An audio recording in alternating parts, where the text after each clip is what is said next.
Halo, halo. Hola.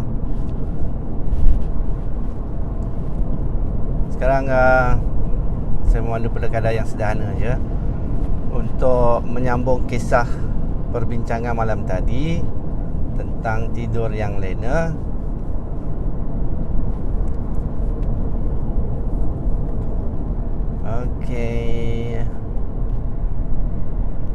Okey, kita sambung.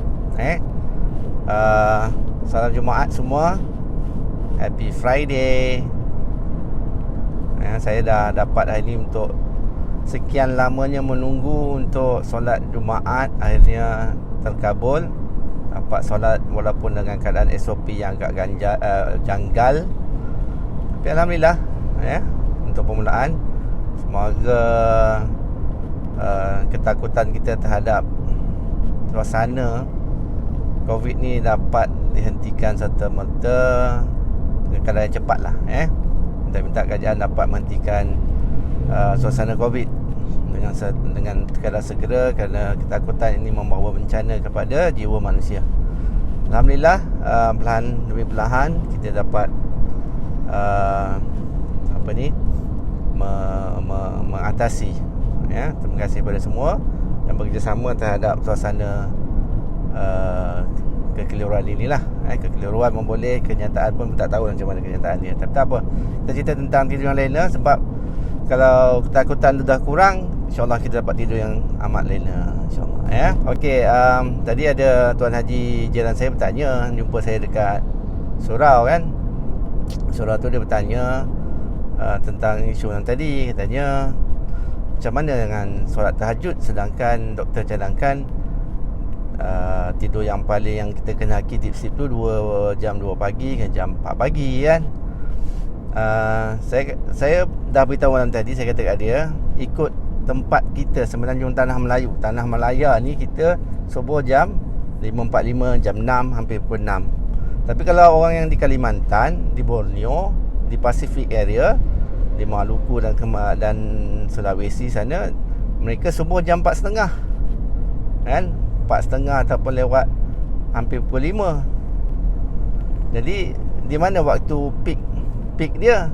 Jadi peak dia akan berganjak lagi lebih awal kan. Jadi masa tu ikut setempat. Kami yang di Semenanjung, di tengah-tengah dunia ni, di ekuator ni, masa kita gitu programnya. Jadi orang yang di belah Kalimantan, Borneo, harus tidur awal, bukan jam 12 tidur kan. Tapi saya lihat kawan-kawan saya di Brunei pun, kita sembang-sembang pun sampai pukul 12. Jadi nak bangun subuh pukul apa? Tengok-tengok pukul 6 bangun. Buat pukul 6 bangun, makanya terbanglah subuh. Pukul 6 dah cerah, terang benderang. Dah tak ada lagi dah. Fajar dah habis dah mula naik matahari. Nak masuk duha dah jam 7. Jadi kita ikut suasana. Tapi kepada school of thought, tengoklah school of thought ustaz tu macam mana kan. Sebab semua solat tahajud ni pun tidak ada satu masa yang khusus, dia pun sunat muakkad aja kan. Tak ada masa yang khusus. Tak katanya amalan Nabi di tengah malam. Tengah malam tu bergantung pada tempat kan. Kalau Arab pun subuh pun jam di Saudi, di tanah Arab, Semenanjung Tanah Arab pun subuh pun jam 4.30 kan. So mungkin dalil yang sana mengatakan lebih awal lah. Tapi tak apalah. Tapi ada school of thought yang lain. Ada ustaz cerita kat saya dulu, terpulang pada kita lepas solat isyak je dah boleh sebenarnya. Tengoklah kalau kita rasa kita perlu buat awal, selepas solat isyak mungkin 9.10 kita buat tidur-tidur ayam, dan kita bangun, buka mata, kita boleh solat tahajud kan. So ikut kesesuaian masing-masing lah kan. Ikut ketenangan. Yang penting ketenangan tu, sebab kita nak sampai ketenangan kan. Ini segi sains je. Yang sains ni tak boleh kita sekularkan dia. Bila kita sekularkan sangat, terlalu sekularkan sangat, kita dah tidak meyakini bahawa semua yang berlaku itu atas izin Allah Ta'ala. Tu untuk orang Muslim lah kan. Apa saja sains formula yang kita letak yang mengizinkan, tanpa izinnya dia tidak akan berlaku.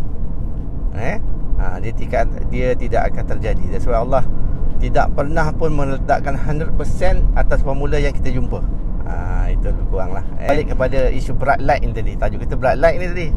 Bright light kepada deep sleep at night. Itu yang kita nak cari. Deep sleep at night. Kenapa nak kena deep sleep?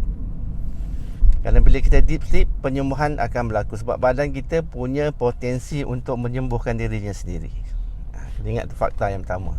Itu poin yang cukup penting. Badan kita Allah bagikan kuasa menyembuh yang datang daripada Allah untuk menyembuh dirinya sendiri.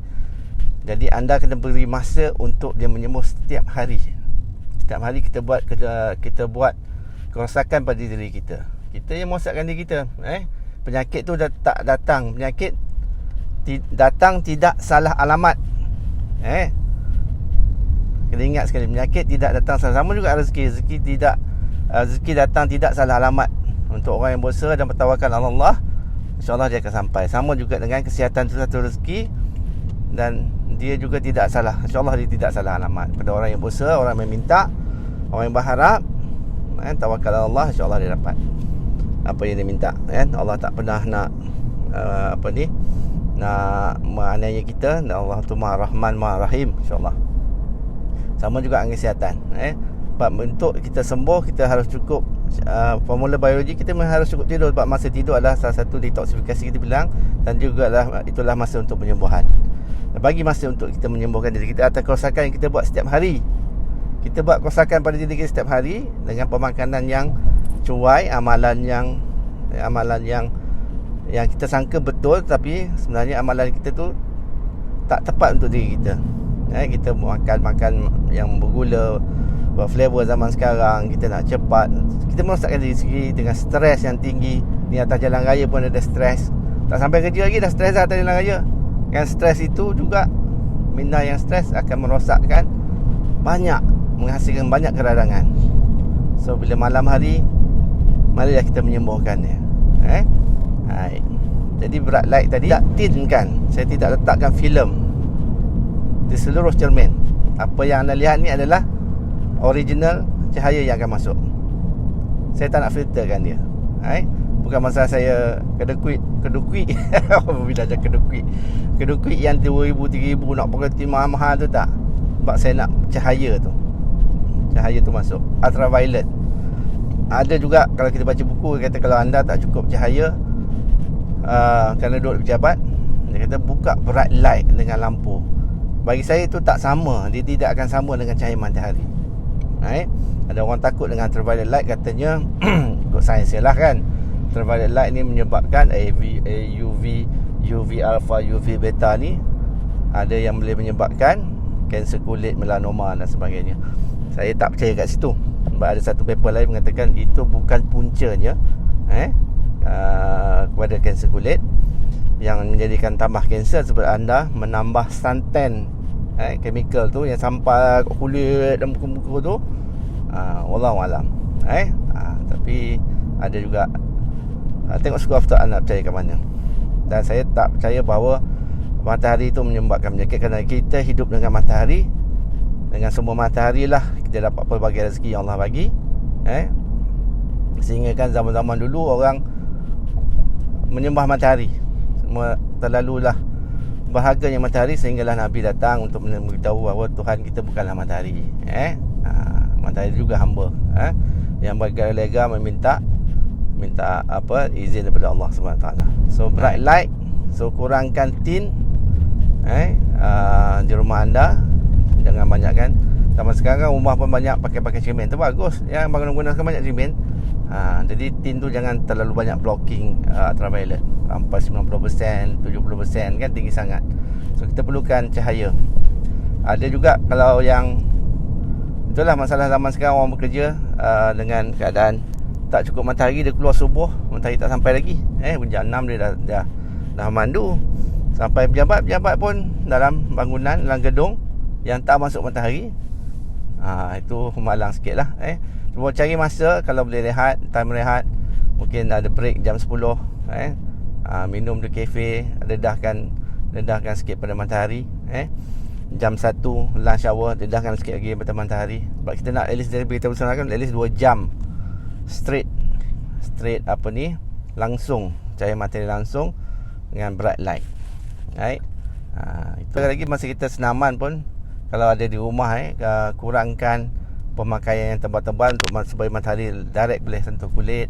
Macam ahli-ahli sukan ni yang contoh saya tengok golfers kan, golfer banyak pakai apa ni, stokin yang untuk lindung tangan tu. Kalau boleh kita tak amalkan, supaya kita nak exposekan semaksimum, nak expose semaksimum tak boleh lah, seoptimum yang boleh lah kulit kita terhadap matahari, supaya kita dapat menyerap ultraviolet untuk membina. Ultraviolet terpenting untuk membina vitamin D dalam tubuh. Okay. So self hypnosis, kita nak hipnosiskan diri kita. Walaupun kita tak cukup tidur, dengan hipnosis yang 15 minit 20 minit, kita rasa tidur kita macam 4 jam 6 jam. Itu nanti kemudian. So bright light, itu je lah kot yang ini, bright light. Okay. So hopefully kita dapat bright future dengan bright light. Assalamualaikum. Adios.